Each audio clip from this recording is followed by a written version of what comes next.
Welcome back to another episode of the podcast, guys. Today I got one of my good friends and one of my first mentors, actually, Max Reichard, joining us on the show. Me and Max met back when I was in high school and he was in UNC. Max is 2 years ahead of me. And he's just always been so kind and gracious with his time and with his insights and experience. And he always lets me get a leg up just by letting me share some of his experience and some of his failures. Although he doesn't really have that many, just because he's so successful and awesome. But yeah, and so that's why I decided to have him on the podcast. He always drops so much knowledge, and I think some of our viewers can use some of his knowledge to maybe get a head start in their careers, or they might hear something and, just pick it up and go from there. So with that, I just want to welcome you to the show, Max. Yeah, man. Thanks for having me. I'm excited. Yeah, I'm excited. I'm excited for some of these questions. So yeah, I tried to give you a little background, but yeah, I'm sure living your life is different than from my perspective. So just introduce yourself to the audience, introduce your business, and tell us how you got to where you are today. Yeah, so my name is Max Reichard. I graduated back in 2020 from UNC with a major in business from Keenan Flagler. And at the time, I really wanted to go out and find a 9-to-5 job, just like just about anyone coming out of Keenan Flagler. But obviously, COVID put some restrictions on that, and it was quite difficult to find anything. My mom was looking, she had started this business in plus size outerwear, which is an incredibly niche business.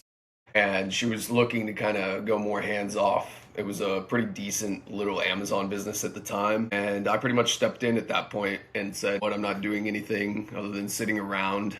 There's no jobs to be had, so I kind of took the leap of faith and decided to step into the family business, and it's just been a crazy 6 years now since then. We've almost quadrupled the size of the business. We've shifted our entire business model 3 or 4 times, and I think we're really at a good place right now where the business is consistently year over year growing, and profitability is also increasing. So I think I've learned a lot in these 6 years, definitely way more than I learned in all my years of schooling.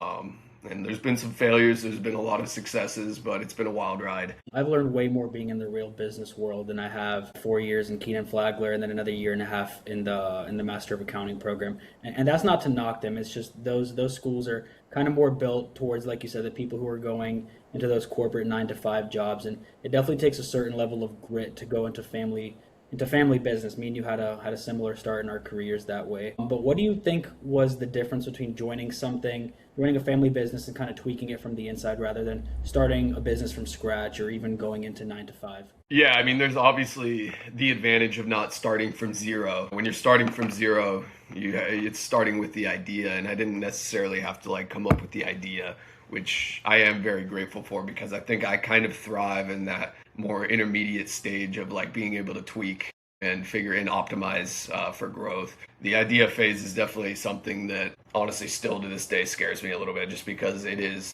so much harder to kind of validate and find and have a like proof of concept. But yeah, it definitely has its advantages. It also has its disadvantages just because I came in, things were definitely not set up remotely close to how I would want a business to be run.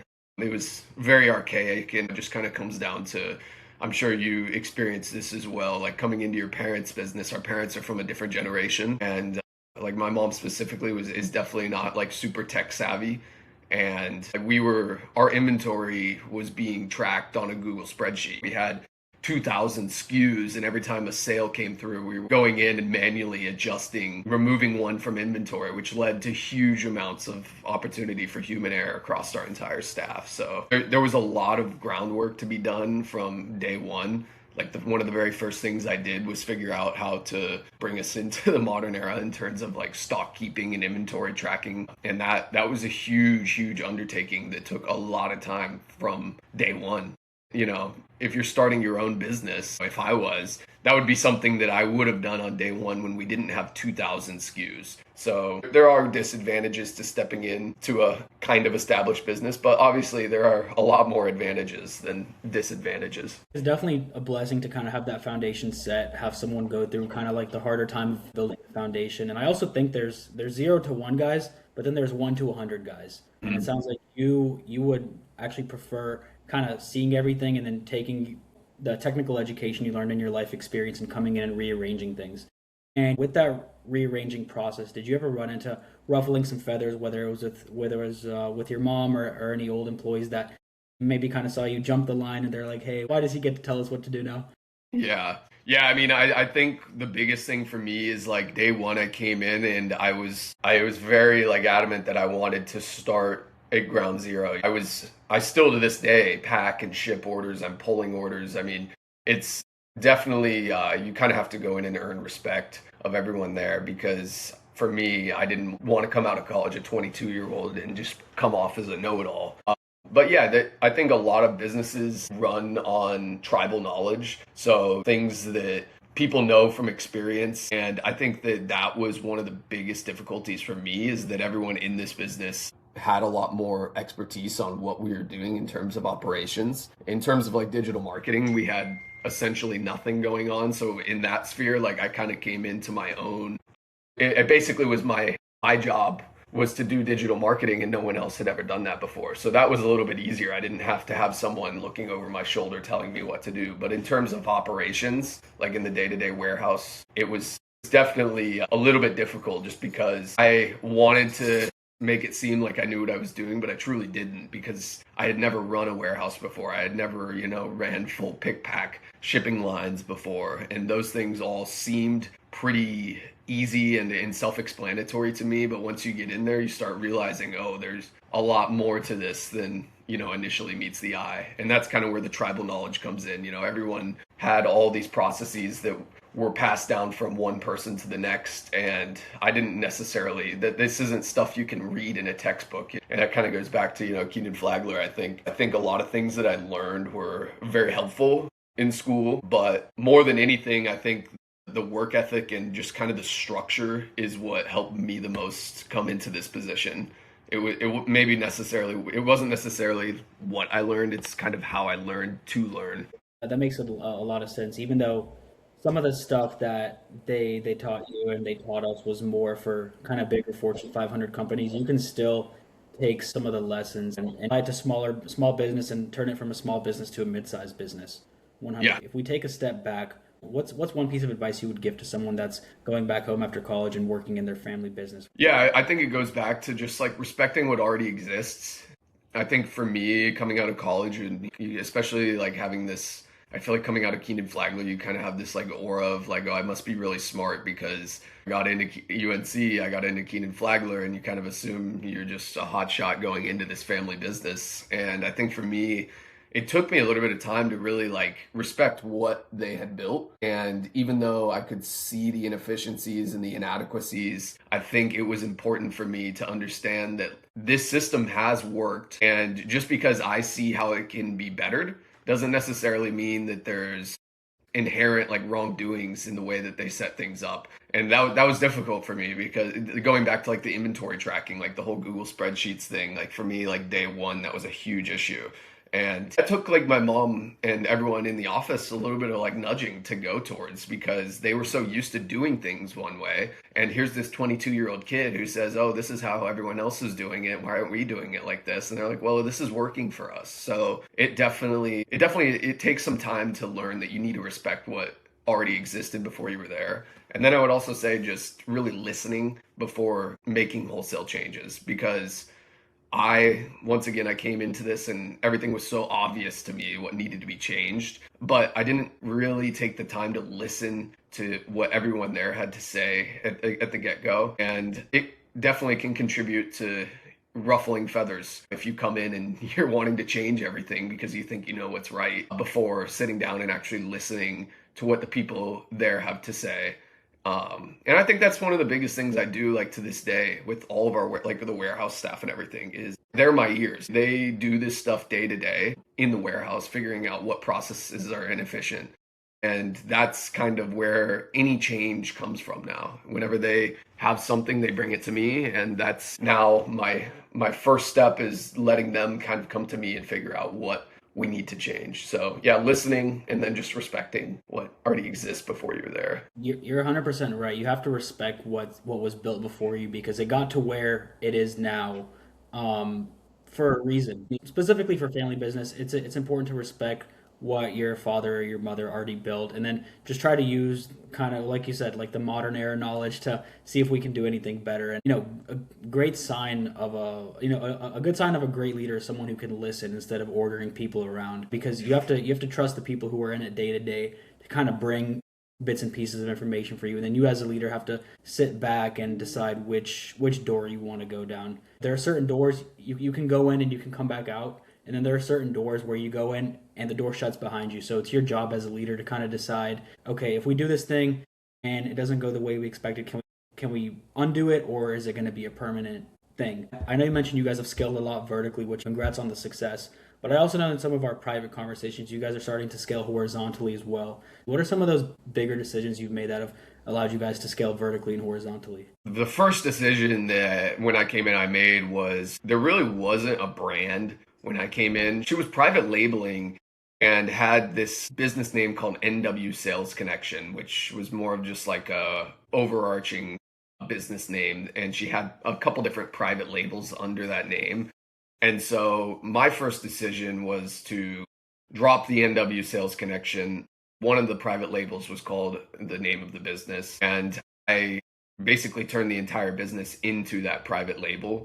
That was day one. We flipped everything over and we ditched the NW Sales Connection. And that was the first big decision that really helped us start to develop a brand. The next big decision when I came in, it was an Amazon business. 90% of our revenue came through Amazon. And my work over the past 6 years has been shifting all of that towards our personal website, which is hosted on Shopify. And so right now we're currently sitting at about 65% of our business is through our own website, D2C website. And maybe around 30% is on Amazon, and then the other 5% is just some smaller Walmart business that we do. But that was huge for branding, and it still is, and we're still working to shift that number more and more towards our own website. That's probably the biggest decision we've made in the past 5 years, is really taking that leap and going away from Amazon. And in that time, our website has, I want to say I think we've 8x'd. I don't even know what the word for that would be, but we've 8x'd what we were doing on our website compared to what we're at right now. So that's probably the biggest decision we've had to make. And it is a really scary decision, just because Amazon brings customers to you and you don't have to have much marketing expertise. And that took a lot of persuading my mom to take that leap, just because things were going well on Amazon. But when you look at the financials of what you're actually making on Amazon, it can be very tough for businesses, just because it's like 22% off the top. And so if you factor in, shipping costs, you factor in the PPC marketing, all of that, you can look up to like 40% just off the top that Amazon is taking off of your sales. And when you're talking about selling on your own website, pretty much the only fee you're subjected to is like a 1.5% credit card processing fee. So obviously when you look at those two numbers compared to each other, you can see the opportunity is huge moving towards your own website. And then scaling more horizontally, when I came in, the only thing we sold was technical ski gear, which is pretty niche, but it was doing well. We're really the only people that are occupying this niche.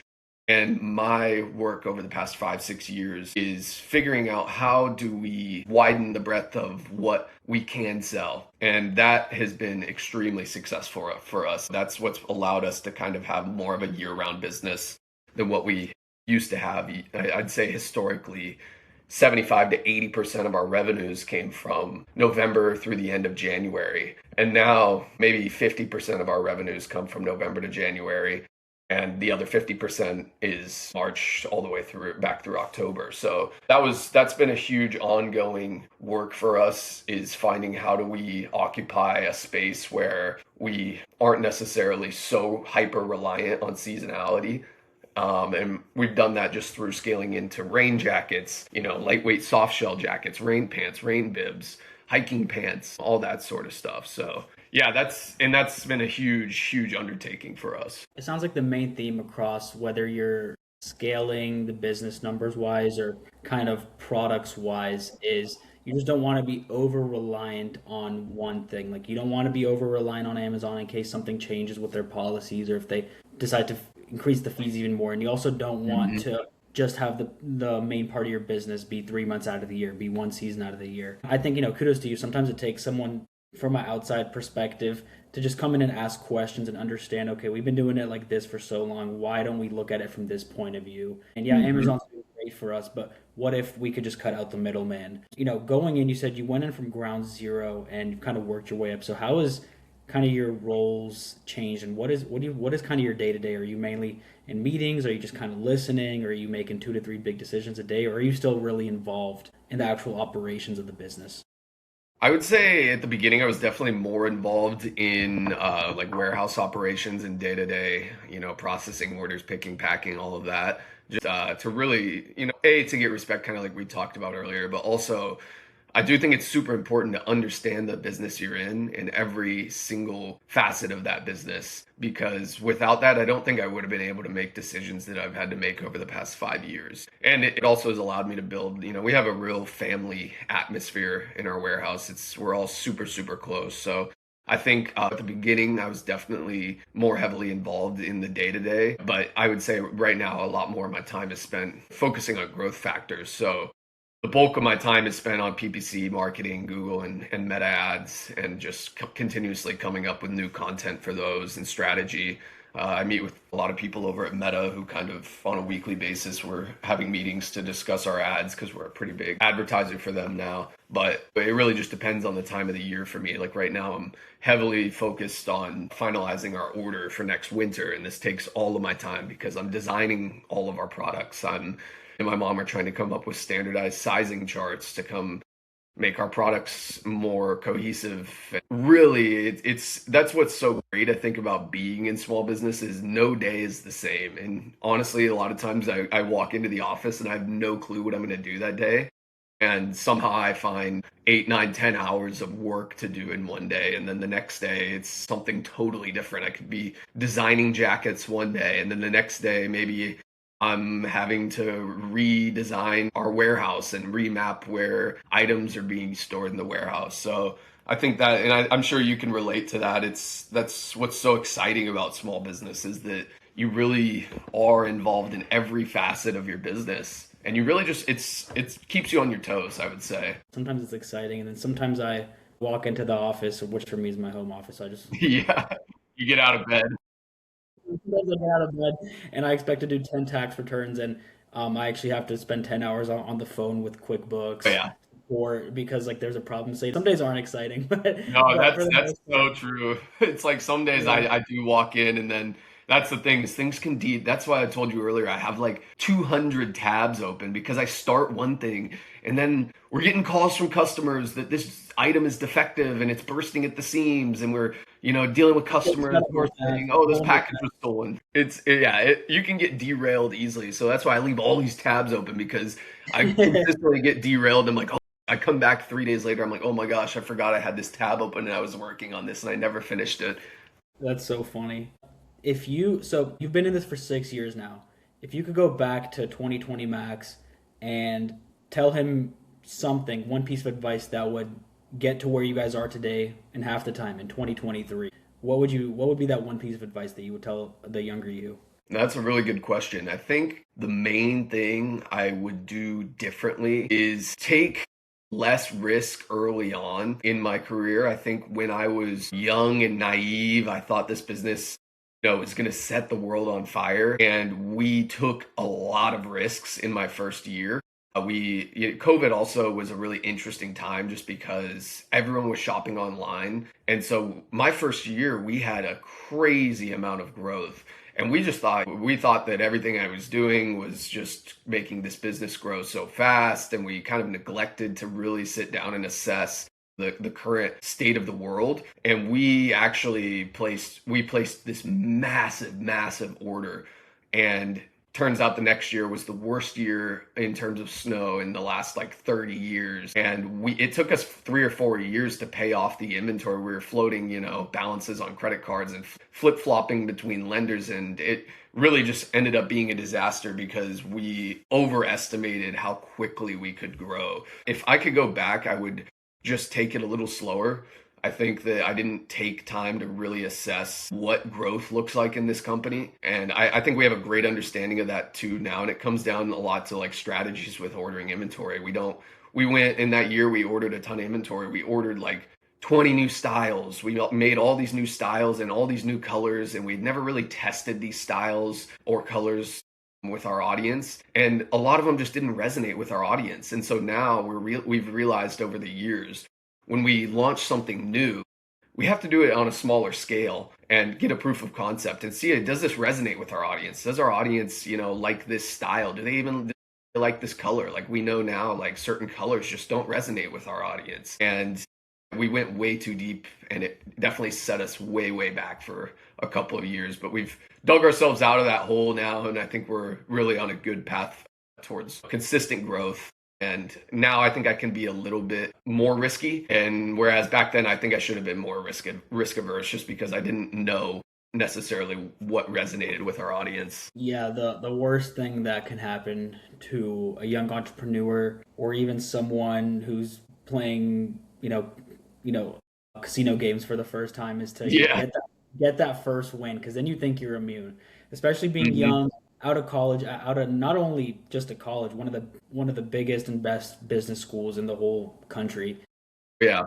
And then you come out swinging, and now you want to keep taking these big bets on yourself. One lesson that our audience can take away from, I don't want to call it a failure, but that kind of learning that you had to go through, is always get a proof of concept first. Don't put all your chips on one color. Do Hmm. small amounts, and then from there, and take it from there.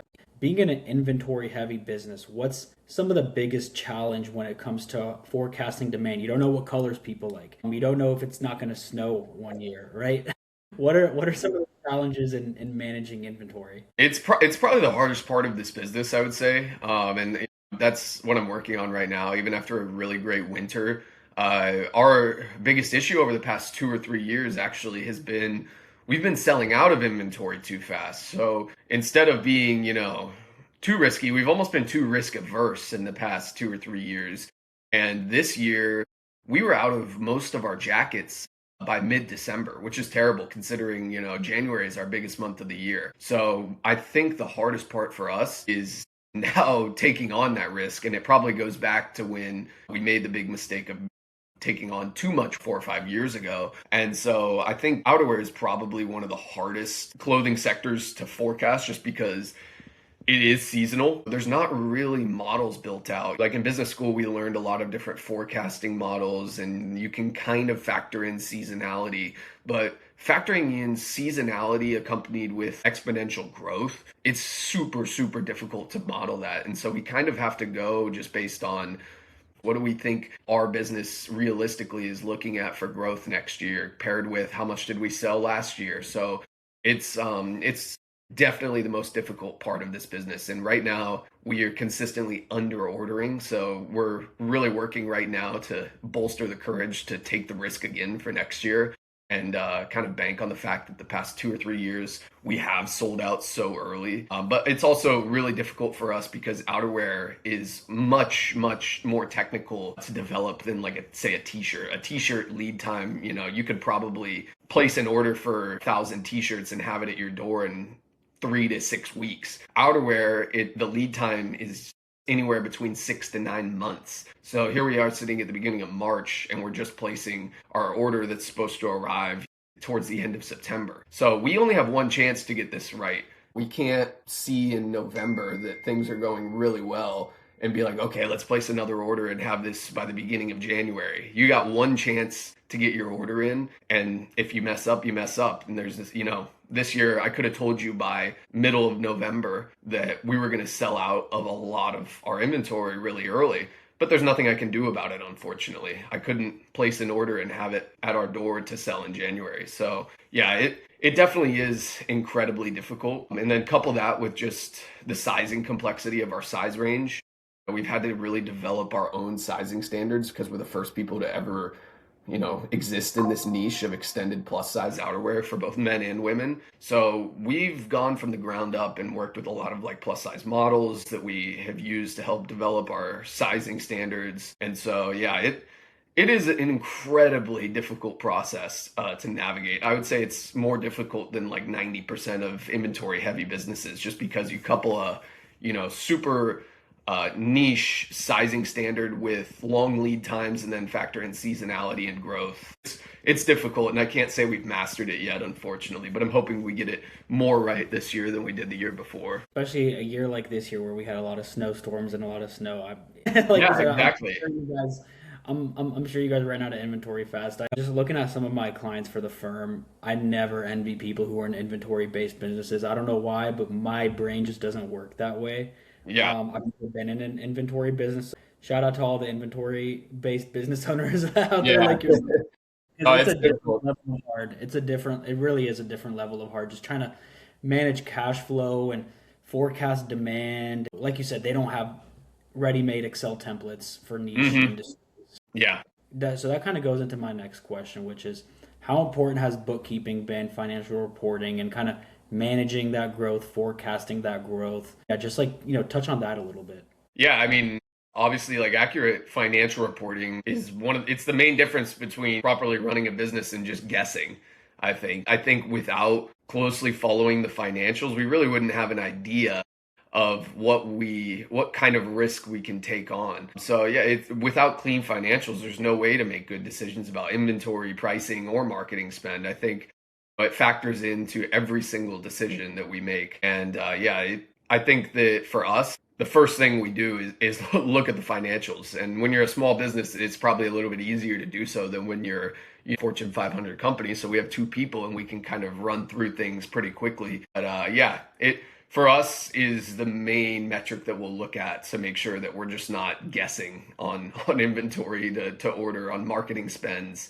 And pricing is probably one of the biggest things that we've really been working on over the past 3 or 4 years also, just with inflation, and we feel like we occupy a really good space between a lot of, if you've ever shopped for snow pants, I'm sure you've seen like Amazon, they will have a pair of snow pants that's $30, but you can look at North Face, and North Face has a pair of snow pants that's $390. And so we have to kind of we try to occupy that sweet spot in between, we're not a cheap, $30 Amazon pair of ski pants that's going to tear, in two uses, but we also don't want to be the $390 pair of snow pants. So we kind of try to occupy that sweet spot of like $90 to $120 on a snow pant, $100 to $140 on a jacket. And that all comes back down to the financials, obviously, too. We have to make sure that the pricing makes sense for us, it makes sense for our customer. And yeah, that's one of the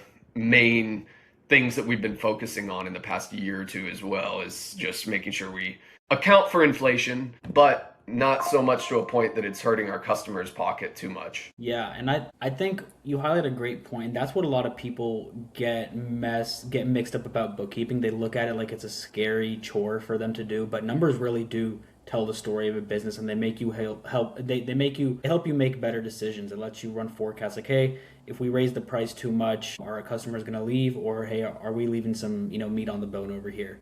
Mm-hmm. Yeah, that's a great insight there for anyone who's listening. This is a tax podcast, so I'd ask you at least one tax question. From your perspective, how do taxes and kind of those accounting decisions influence your strategy? Do you let it play a role, or do you kind of just worry about taxes after the fact? I'm not as involved in the tax side of things. We do have, pretty good advisors around us, but they obviously influence a lot of strategic decisions, how much we're reinvesting, when we're purchasing our inventory, how are we structuring the business? It definitely is something that impacts day to day, and it impacts, the longer term overarching, strategy of the company.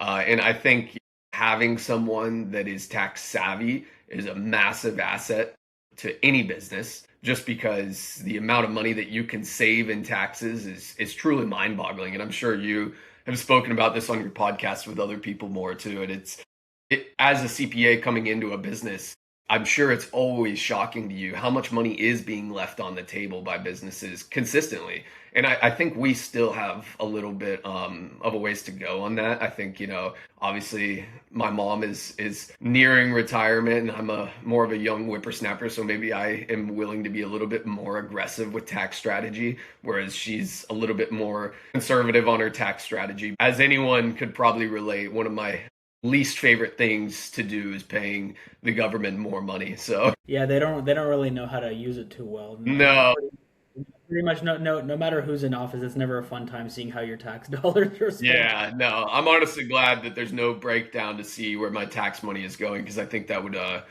give me some even more sleepless nights.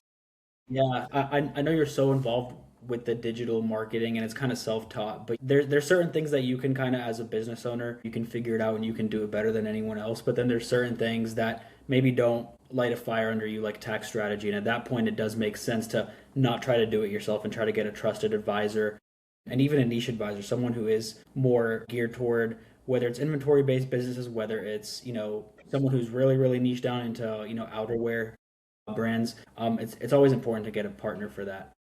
I 100% agree on that.